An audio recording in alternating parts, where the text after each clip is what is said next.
Assalamualaikum warahmatullahi wabarakatuh. Innal hamdalillah nahmaduhu wa nasta'inuhu wa nastaghfiruh wa na'udzu billahi min syururi anfusina wa min sayyiati a'malina. Man yahdihillahu fala mudhillalah wa man yudlil fala hadiyalah. Asyhadu an la ilaha illallah wahdahu la syarikalah wa asyhadu anna Muhammadan abduhu wa rasuluh. Ya ayyuhalladzina amanu taqullaha haqqa tuqatih wa la tamutunna illa wa antum muslimun. Ya ayyuhan nasu taqu rabbakumul ladzi khalaqakum min nafsin wahidah wa khalaqa minha zawjaha wa batha minhuma rijalan katsiran wa nisaa'a wattaqullaha alladzi tasaaluna bihi wal arham.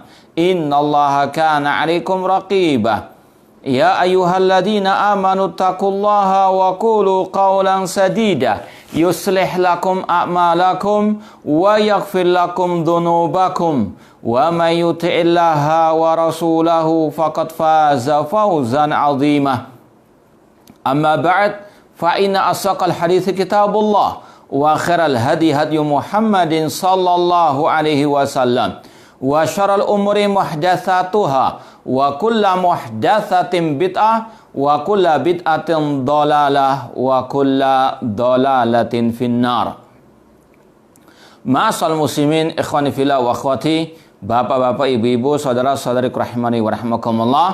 Kita lanjutkan kajian kita tentang kitab Al-Ibana As-Sughra oleh Al-Imam Ibnu Battah Al-Ukbari rahimallahu ta'ala. Kita masih dalam pembahasan bab pertama tentang Al-Manhaj wal-Ittiba'. Wajibnya untuk kita berpegang teguh dengan manhaj, metode, jalan hidup Ar-Rasul sallallahu alaihi wasallam dalam semua bidang agama ini, terlebih lagi dalam masalah al-aqidah. Kewajiban setiap muslim dan muslimah untuk berpegang teguh dengan akidahnya Ar-Rasul, dengan manhaj hidupnya Ar-Rasul sallallahu alaihi wasallam. Sudah kita bahas beberapa hadis, di antara hadis tentang perpecahan umat, yang di situ intinya kewajiban kita berpegang teguh dengan ma'ana alaihi wa ashabi, berpegang teguh dengan ajaran Rasul dan para sahabat Ar-Rasul SAW. Kemudian disampaikan pula oleh Imam Ibnu Battah hadis Irbad bin Sariyah, yang di situ ada kata-kata alaikum bi sunnati wa sunnatil khulafa ar-rasyidin. Pegang erat sunnahku dan sunnah para khulafa ar-rasyidin. Ini kewajiban setiap muslim dan muslimah meniti jejak Ar-Rasul dan para sahabat Ar-Rasul sallallahu alaihi wasallam. Kemudian Al-Imam Ibnu Battah Al-Ukbari membawakan hadis berikutnya, meskipun secara riwayat ini tidak sahih, namun maknanya sahih, yaitu disampaikan oleh beliau pada poin ke-10 halaman 32. Wa qala sallallahu alaihi wasallam, Rasul SAW bersabda, innallaha la yudkhilu al-abda al-jannata bisunnati yatamassaku biha. Sesungguhnya Allah sungguh memasukkan seorang hamba ke dalam surga karena dia berpegang teguh dengan as-sunnah. Kita sampaikan tadi, riwayat ini tidak sahih kata para ulama secara riwayat, namun secara makna sahih. Bahwasanya di antara kiat meraih surga Allah dengan ittiba'us sunnah. Surga hanya dimasuki oleh orang-orang yang mengikuti sunnah Rasulullah sallallahu alaihi wasallam. Ini salah satu keutamaan mengikuti sunnah Rasulullah sallallahu alaihi wasallam, terutama dalam masalah al-aqidah. Ikhwani fillah wa akhwat rahimani wa rahmakumullah. Kalau kita berbicara tentang keutamaan berpegang teguh dengan sunnah Rasulullah SAW, ini sangat banyak sekali.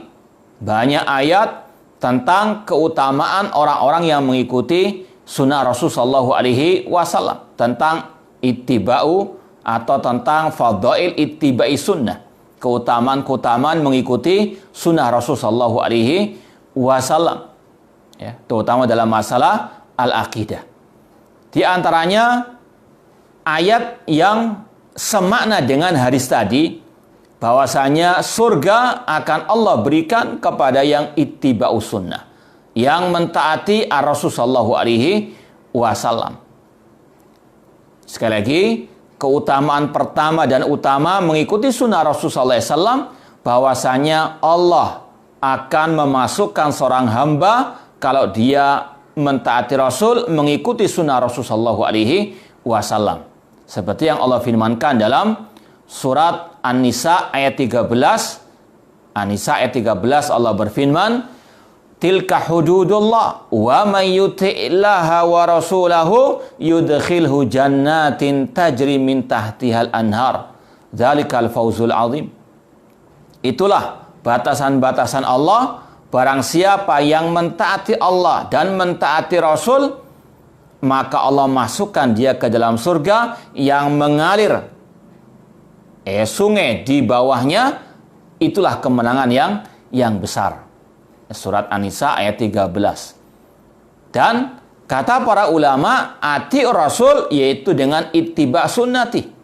Seperti kata Imam Ibnu Katsir ketika mentafsirkan ayat ya ayyuhalladzina amanu ati Allah wa ati Rasul, kata-kata ati Rasul, taati Rasul yaitu bittiba sunnatihi, dengan mengikuti sunnah Rasul sallallahu alaihi wasallam, mengikuti manhajnya Rasul, metode hidupnya Rasul sallallahu alaihi wasallam.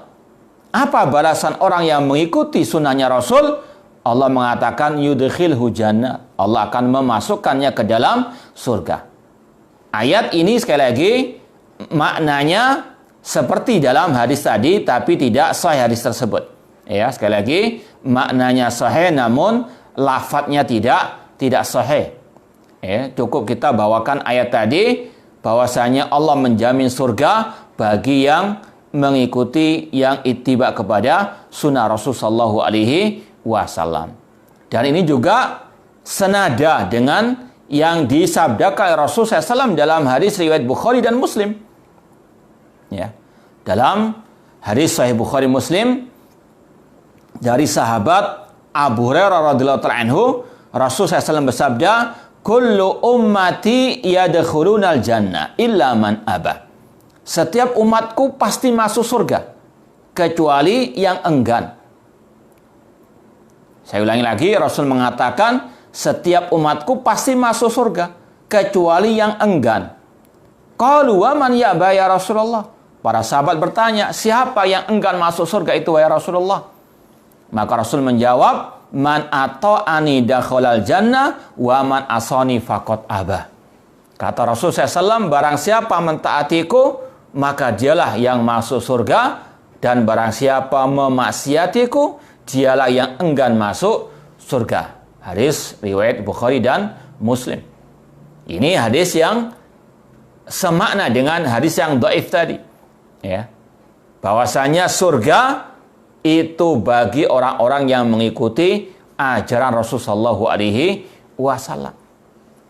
Maka ma'asal muslimin rahimani wa rahmakumullah, kalau kita mencita-citakan meraih surga Allah Subhanahu wa taala, maka tidak ada jalan lain kecuali dengan ittiba, mengikuti ajaran Rasul sallallahu alaihi wasallam.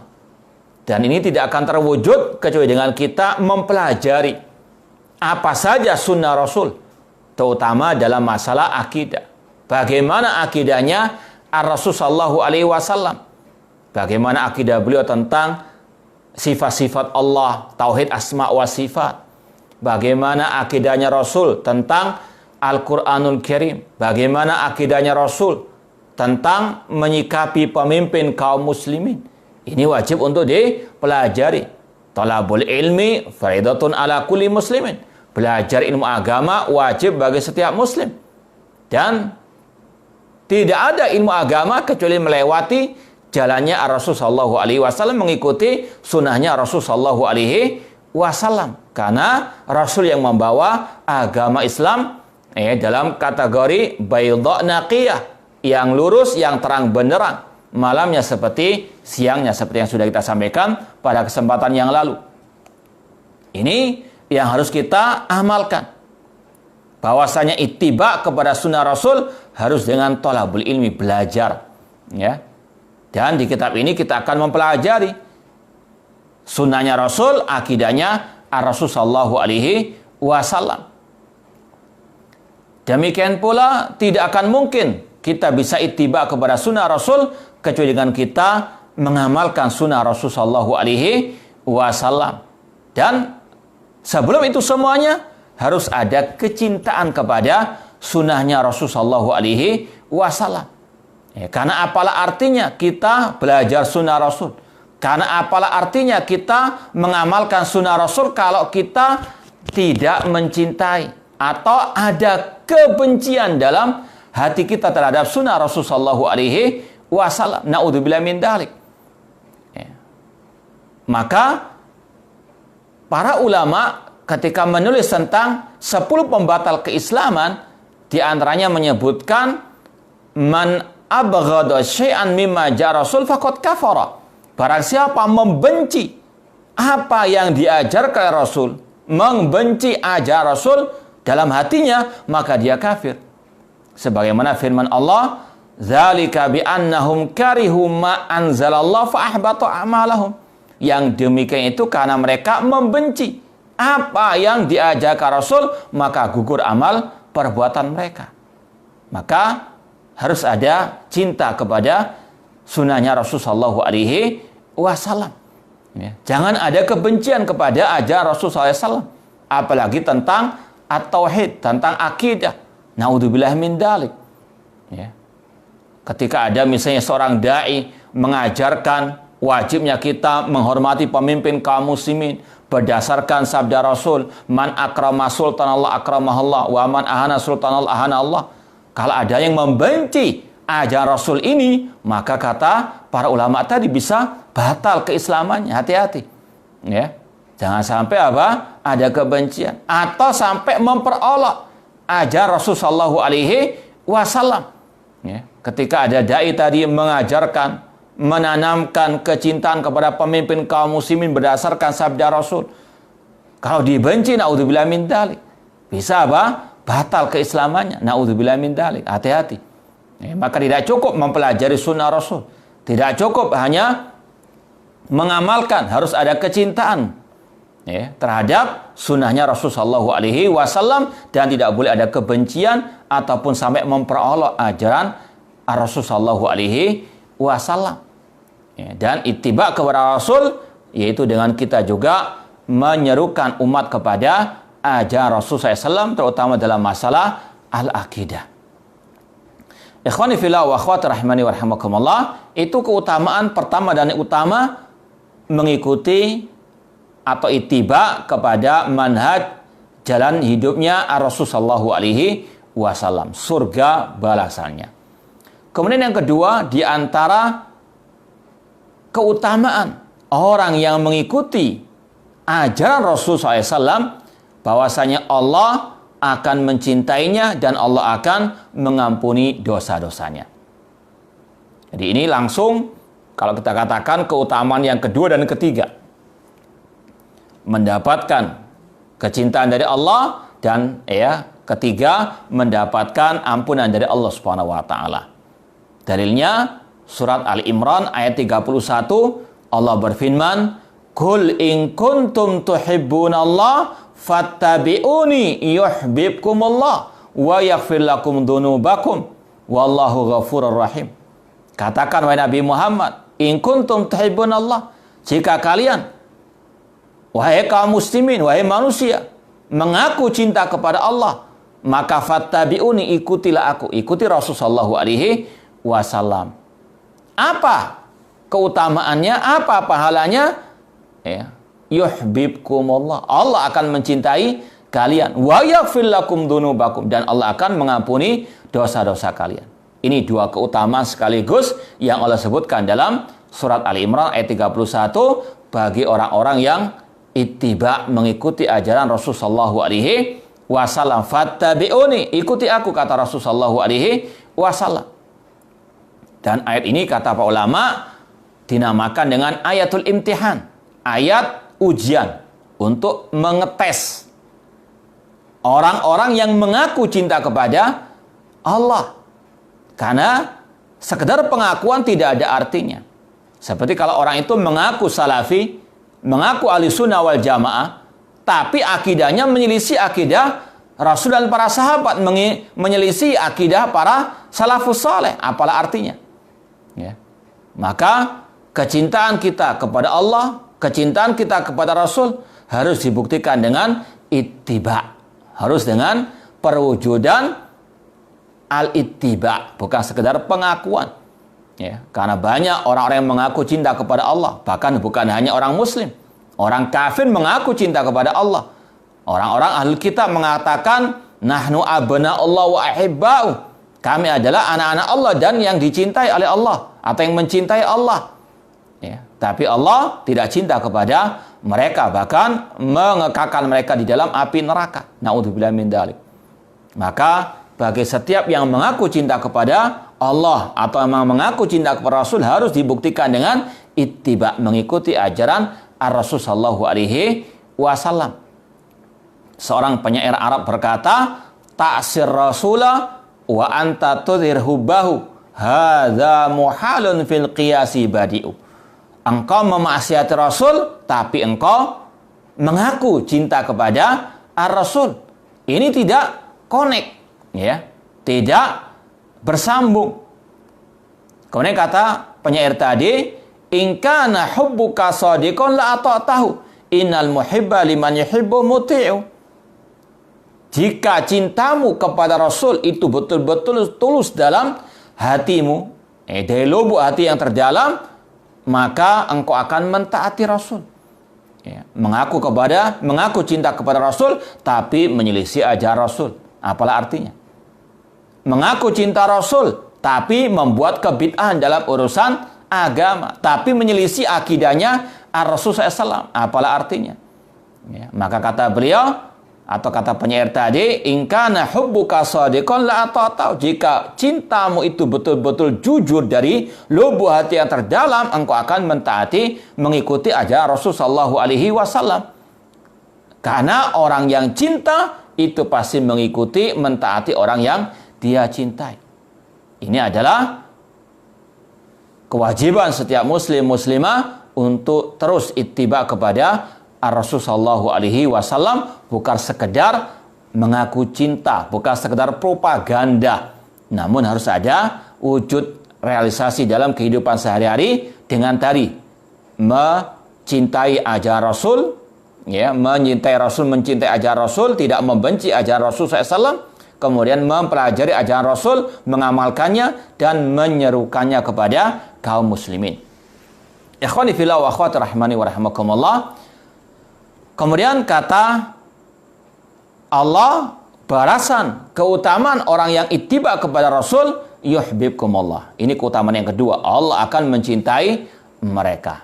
Kata seorang ulama, laisa sya'nu an tuhib wa innama sya'nu an tuhab. Yang paling penting bukan engkau mencintai, tapi bagaimana engkau dicintai.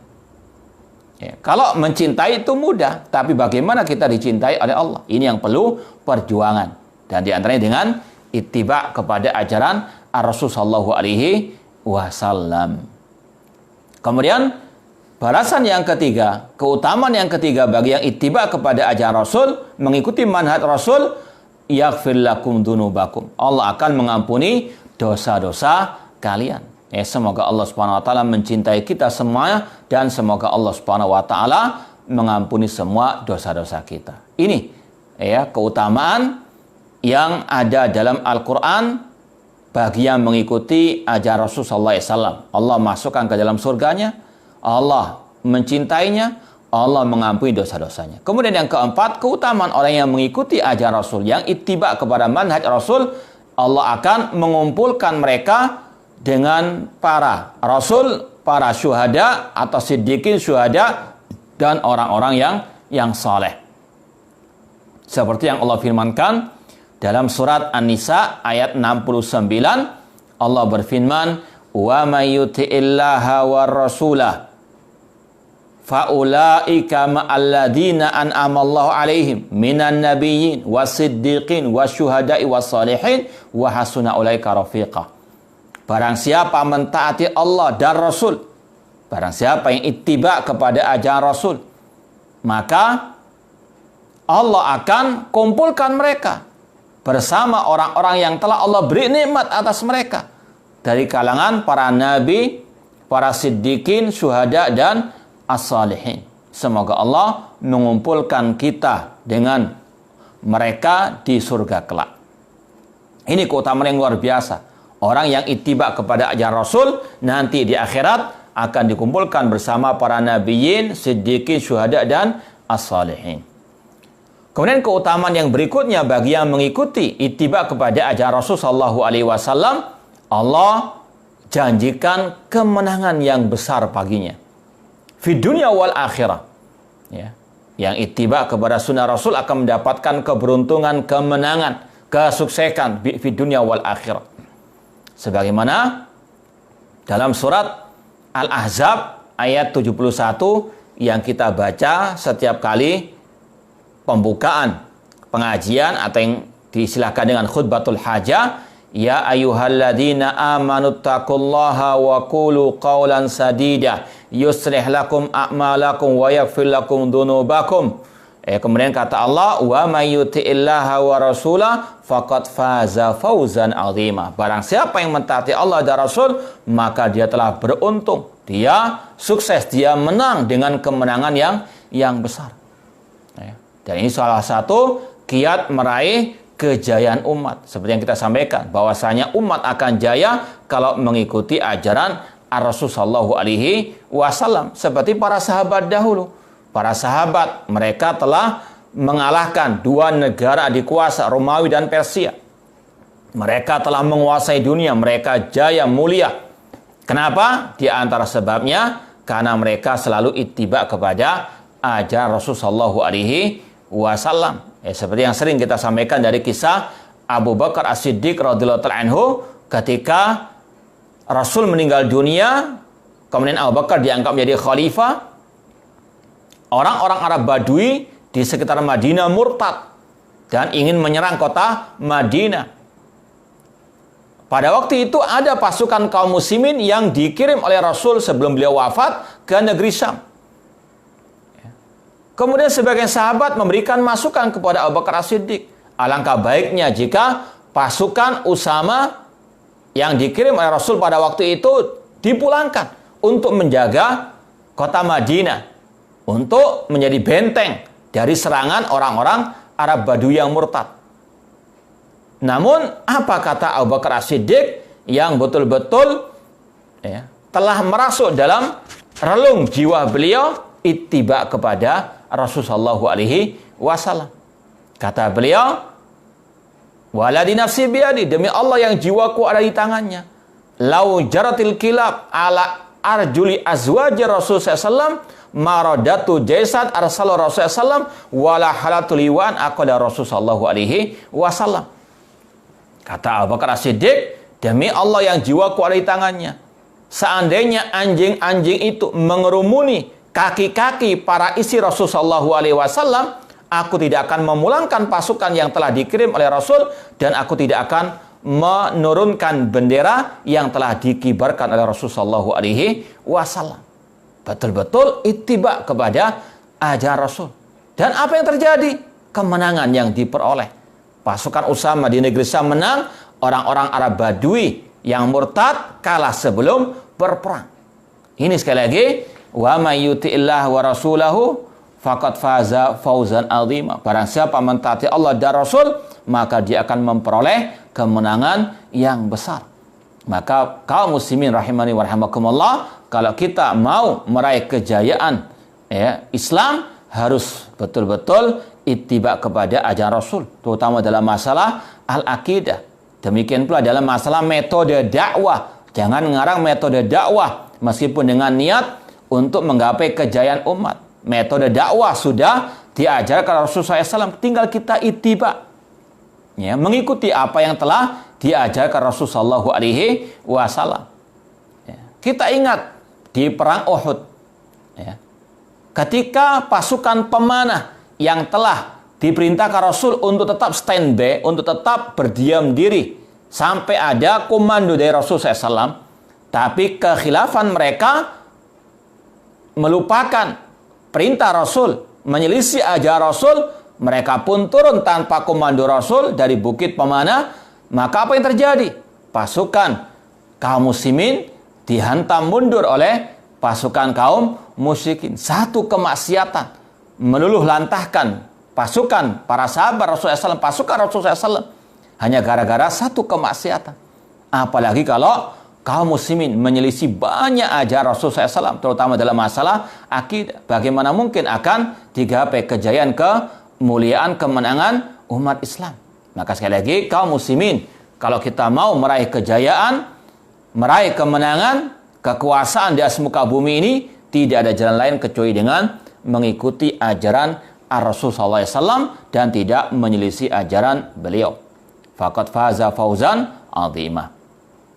Dan ini juga yang semakna dengan yang Allah firmankan dalam surat An-Nisa ayat 59, ya ayyuhalladzina amanu atiullaha wa ati rasul wa ulil amri minkum. Wahai orang yang beriman, taatilah Allah dan taatilah Rasul dan pemimpin di antara kalian. Fa in tanazatum fi syai'in faruddu ilallahi wa rasul. Jika kalian berselisih tentang suatu permasalahan, maka kembalikanlah kepada Al-Quran dan Sunnah Rasul sallallahu alaihi wasallam. Ya. Faruddu ilallahi wa rasul in kuntum tu'minu billahi wal yaumil akhir. Dzalika khairun wa ahsanu ta'wila. Dan itu baik dan pasti akibatnya akan baik. Ini sekali lagi yang Rasul juga sampaikan dalam hadis Irbad bin Sariyah, kalau ada perselisihan kembalikan kepada ajaran Al-Quran dan Sunnah Rasul sallallahu alaihi wasallam. Maka sombong ahlul bid'ah yang mengatakan kalian saja yang kembali kepada Al-Quran dan Sunnah. Naudzubillah min dzalik. Allah perintahkan untuk kita kembali kepada Al-Quran dan Sunnah Rasul sallallahu alaihi wasallam. Ikhwani fillah wa akhwati rahimani wa rahimakumullah. Kemudian ma'asal muslimin rahimani wa rahimakumullah, di antara keutamaan orang yang mengikuti ajaran Rasul SAW, maka dia tidak akan tersesat selama-lamanya. Sebagaimana dalam hadis Rasul SAW, taraktu fikum amraini lan tadillu ba'dahuma kitaballah wa sunnati. Aku tinggalkan kalian dua hal yang jika kalian berpegang teguh dengannya tidak akan tersesat selama-lamanya, Al-Quran dan sunnahku. Dan ini yang sama juga yang Allah firmankan dalam surat Thaha. Allah berfirman, "Faman ittaba'a hudaya fala yadhillu wa la yashqa." Barang siapa mengikuti petunjukku, yaitu petunjuknya Rasulullah SAW juga, maka dia tidak akan sengsara, tidak akan tersesat selama-lamanya. Itu beberapa keutamaan ittiba kepada ajaran Rasul sallallahu alaihi wasallam. Kemudian ikhwani fillah wa akhwati rahimani wa rahimakumullah, kita lanjutkan membaca lagi kitab Al-Ibana As-Sughra, poin yang ke-11. Wa qala sallallahu alaihi wasallam, Rasul SAW bersabda, wallahi lau anna Musa wa Isa hayyan la mahalla lahuma illa an yattabi'ani. Demi Allah, seandainya Nabi Musa, Nabi Isa masih hidup, tidak halal bagi keduanya kecuali mengikuti aku, mengikuti Rasulullah sallallahu alaihi wasallam. Hadis ini sebetulnya lanjutan dari hadis yang nomor 8 yang sudah kita jelaskan, sudah kita baca. Ya, sekali lagi hadis poin 11 ini lanjutan sebetulnya dari hadis yang ke-8, poin 8. Meskipun yang masyhur tanpa kata-kata tanpa menyebut Nabi Isa alaihissalam. Ya, kita mau baca hadisnya riwayat Imam Ahmad dan yang lainnya dengan sanad yang hasan, dihasankan oleh Syekh Albani dan juga yang lainnya. Dari hadis Jabir bin Abdullah radhiyallahu ta'ala anhu, ada kisah anna Umar bin Khattab radhiyallahu anhu atan Nabiya sallallahu alaihi wasallam. Suatu saat Umar bin Khattab mendatangi Rasul sallallahu alaihi wasallam bi kitabin asabahu min ba'dil kutub. Ketika itu Umar bin Khattab membawa sebuah lembaran atau kitab ahli kitab, ya, atau dalam riwayat membawa lembaran Taurat. Kemudian Rasulullah SAW mengatakan, atau Rasul marah, wa ghadiba, Rasul marah. Wa qala amutahawikun fiha ya Ibn Khattab. Ya Ibn Khattab, apakah ada keraguan, kebingungan dalam dirimu? Ya. Rasul marah ketika melihat Umar bin Khattab membawa lembaran At-Taurat. Kemudian beliau mengatakan, walladzi nafsi biyadi. Ini intinya. Walladzi nafsi biyadi laqad ji'tukum bayda naqiyah. Ini hadis yang sudah kita baca pada pertemuan yang lalu, poin yang ke-8. Rasul mengatakan, laqad ji'tukum biha bayda naqiyah. Aku telah mendatangkan kepada kalian Islam yang lurus, yang putih bersih. Bayda naqiyah. Kemudian Rasul melanjutkan, lau anna Musa hayyan lama wasi'ahu illa ittiba'i. Yang masyhur tidak ada kata-kata Isa, tapi cukup dengan demi Allah, atau seandainya Nabi Musa itu masih hidup, ya, karena waktu itu Umar bin Khattab membawa lembaran Taurat yang merupakan kitab yang Allah turunkan kepada Nabi Musa alaihissalam. Seandainya Nabi Musa masih hidup, maka tidak ada kewajiban baginya kecuali mengikuti ajaranku. Ini dalam Musnad Imam Ahmad dan juga yang lainnya. Kata-kata, wallahi demi Allah, seandainya Nabi Musa itu masih hidup, maka kewajibannya hanya mengikuti diriku. Ini lanjutan dari poin yang ke-8. Yang ini sekali lagi menunjukkan kepada kita, semua manusia wajib untuk ittiba kepada ajaran Rasul sallallahu alaihi wasallam. Semua manusia tanpa ada pengecualian harus ittiba kepada ajaran Rasul sallallahu alaihi wasallam. Entah yang darah biru, darah kuning, darah ungu, darah biru, ya. Entah yang mengaku keturunannya Rasul, ya, yang mengaku keturunannya Nabi Adam, semuanya wajib mengikuti ajaran Rasul sallallahu alaihi wasallam. Ya. Bahkan ulama menyebutkan di antara salah satu pembatal keislaman, kata mereka, man za'ama anna ahadan yajuzul khuruj ala syariati Muhammad SAW kama kharaja Khidir ala syariati Musa faqad kafara. Barang siapa yang meyakini bolehnya seseorang keluar dari syariat Nabi Muhammad, tidak diwajibkan mengikuti Nabi Muhammad atau ajaran Nabi Muhammad, sebagaimana kata mereka Nabi Khidir boleh keluar dari syariat Nabi Musa, maka dia telah kafir. Naudzubillah min dzalik. Ya, intinya di sini sekali lagi, wajib semua manusia. Bahkan kata Rasul, seandainya Nabi Musa yang merupakan kalimullah, yang pernah diajak dibicara oleh Allah Subhanahu wa taala di Bukit Tur, kalau seandainya hidup sekarang ini, kewajibannya mengikuti ajaran Rasul sallallahu alaihi wasallam. Maka sungguh sesat, bahkan bisa kafir, murtad. Kalau ada orang yang mengatakan, ana sudah tingkat ma'rifat, tidak ada kewajiban mengikuti ajaran Rasul, naudzubillah min dzalik. Ya, kalau ada orang yang disuruh sholat 5 waktu, nggak mau, dengan alasan sudah tingkat ma'rifat, ini bisa murtad dari al-Islam, naudzubillah min dzalik. Ya. Kalau ada yang mengatakan, loh bagaimana dengan kisah Nabi Khidir? Ya, kita katakan, Nabi Khidir, ya, bukan termasuk kaumnya Nabi Musa alaihissalam. Maka tidak ada kewajiban untuk mengikuti ajaran Nabi Musa. Tapi semua manusia setelah diutusnya Rasul adalah umat Nabi Muhammad SAW yang kewajibannya mengikuti ajaran Rasul SAW. Beda antara kisah Nabi Musa dengan Nabi Muhammad SAW. Seperti yang Rasul sabdakan, utitu khamsan lam yu'tahunna nabiyan qabli. Aku diberi 5 keistimewaan yang tidak diberikan kepada nabi sebelumku. Apa di antaranya? Kana nabiyyu bu'itsa ila qaumi khassatan wa bu'istu ila nasi jami'an. Dahulu para nabi diutus kepada kaumnya masing-masing, tapi aku, kata Rasul, diutus kepada seluruh umat manusia. Dan Rasul dalam Sahih Muslim mengatakan, waladhi nafsi biyadih la yasma'u bi ahadun min hadil ummah yahudiyan aw nasraniyan summa yamutu wa lam yu'min billadzi ursiltu bi illa kana min ashabin nar. Demi Allah yang jiwaku ada di tangannya, tidaklah mendengar tentang diriku dari umatku, baik Yahudi ataupun Nasrani, kemudian dia mati tidak beriman kepada apa yang aku ajarkan, yang aku bawa, kecuali dia termasuk penghuni api neraka. Naudzubillah min dzalik. Siapapun, jangankan wali, Nabi Musa saja tetap harus mengikuti ajaran Rasul sallallahu alaihi wasallam.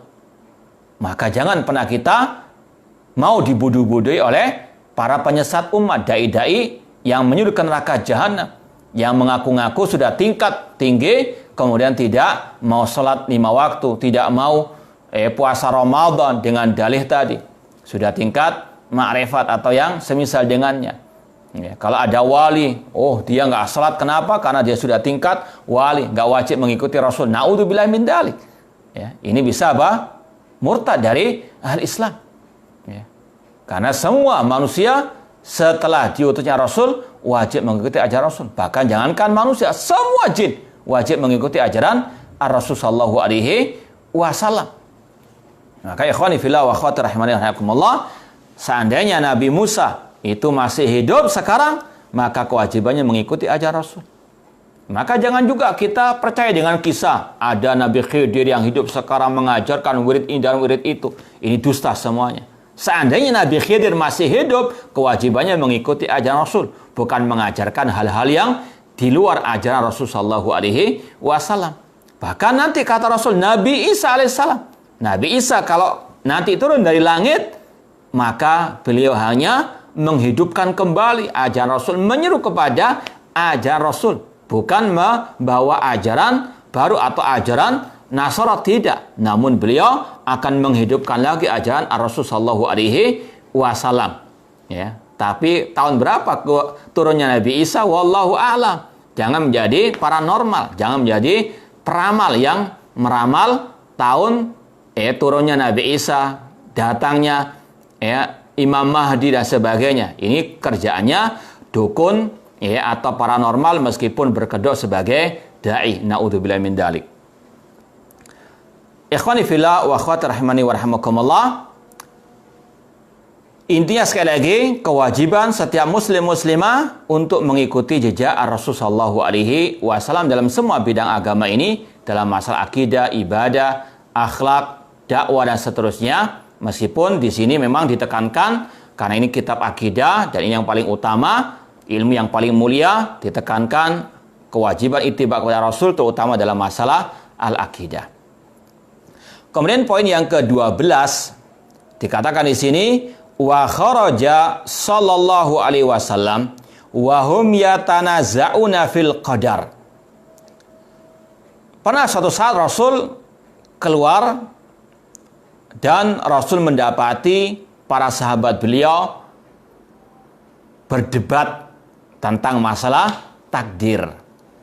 Rasul pun mengatakan, abi hadza umirtum, apakah kalian diperintahkan untuk berdebat atau debat kusir dalam masalah takdir? Awalaysa an hadza nuhitu, bukankah kalian telah dilarang dari hal ini? Dalam riwayat yang lain Rasul mengatakan, idza dzukral qadar fa'amsiku, jika disebut tentang masalah takdir, jaga lisan. Jangan ngomong kecuali dengan dalil. Jangan asal berbicara tentang masalah takdir tanpa ilmu. Idza dzukral qadar fa'amsiku, jangan jadikan debat kusir. Innama halaka man kana qablakum bitamarihim fi dinihim.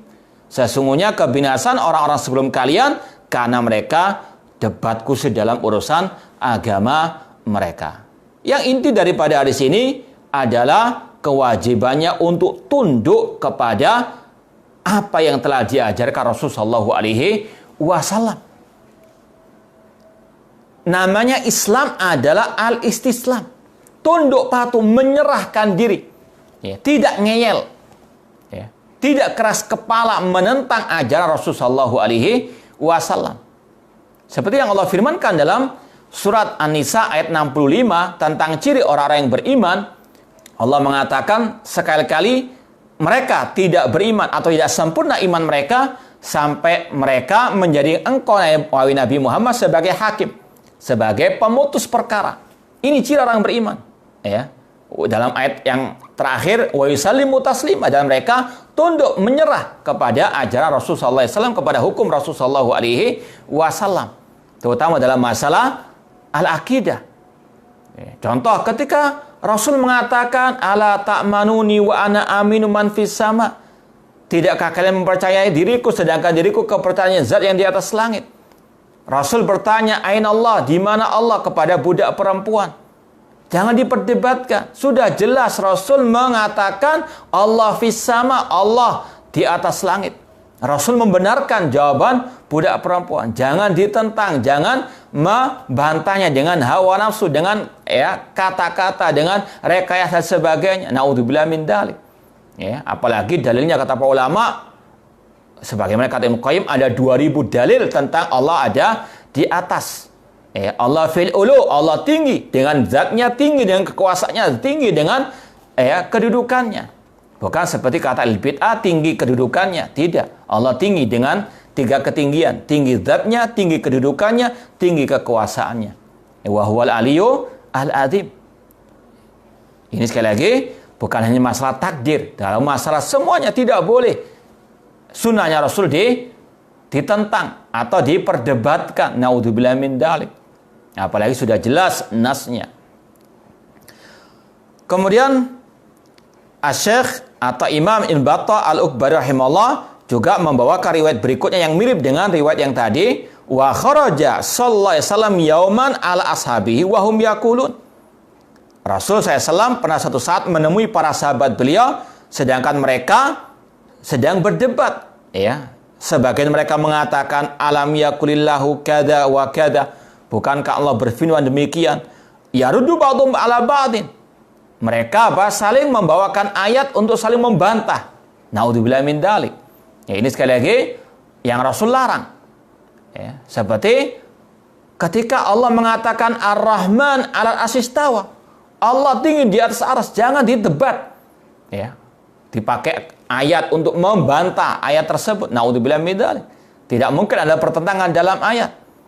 Yang sekali lagi kesalahan dalam pemahaman ahli bid'ah tersebut yang mengatakan Allah tidak di atas langit, kemudian pakai ayat-ayat atau cari-cari dalil-dalil untuk melegalkan kesesatan mereka, padahal jelas ayatnya Ar-Rahman 'alal istawa aamintum man fis sama, ya, ila yas'adul kalimut thayyib wal amal shalih yarfa'u, ya, syahr Ramadan unzila fil Quran inna anzalnahu fil lailatul qadar, sama menunjukkan Allah ada di atas langit. Maka jangan didebat meskipun dengan memakai ayat-ayat ataupun hadis ataupun dengan logika. Sekali lagi ini yang dilarang oleh Rasulullah SAW. Faka'annama fuqi'a fi wajhi habbur rumman. Rasul pun ketika melihat para sahabat berdebat saling membawakan ayat untuk membantah yang lainnya, maka Rasul pun memerah wajah beliau, yang menunjukkan beliau marah. Seraya bersabda, innama afsada 'alal umam hadza. Sesungguhnya inilah yang membinasakan umat-umat sebelumku. Fala tadribu kitaballah ba'dha bi ba'din. Jangan membenturkan antar ayat-ayat Al-Qur'an. Karena tidak mungkin ayat Al-Qur'an itu saling bertentangan. Ada kontradiksi, tidak mungkin. Afala yatadabbarul Qur'an walau kana min indi ghairillahi lawajadu fi ikhtilafan katsira. Kata Allah, tidakkah mereka mentadabburi Al-Quran? Seandainya Al-Quran itu bukan dari sisi Allah, mereka akan mendapatkan perselisihan yang banyak. Tapi karena kita yakin Al-Quran dari Allah, nggak mungkin ada kontradiksi. Maka jangan dibentur ke antara satu ayat dengan ayat yang lainnya. Harus ada istislam, tunduk patuh kepada firman Allah dan sabda Rasulullah SAW. Fa inna dzalika yuqi'u syak fi qulubikum. Sesungguhnya hal ini membuat keraguan dalam hati kalian. Wallahu ta'ala a'lam. Ini yang mungkin kita bisa sampaikan. Yang intinya kewajiban kita untuk tunduk kepada ajaran Rasul, ittiba kepada ajaran Ar-Rasul sallallahu alaihi wasallam, dan tentunya menjauhkan diri dari hal-hal yang mengarahkan kita kepada penyelisihan, penyimpangan dari ajaran Ar-Rasul sallallahu alaihi wasallam. Wallahu ta'ala a'lam.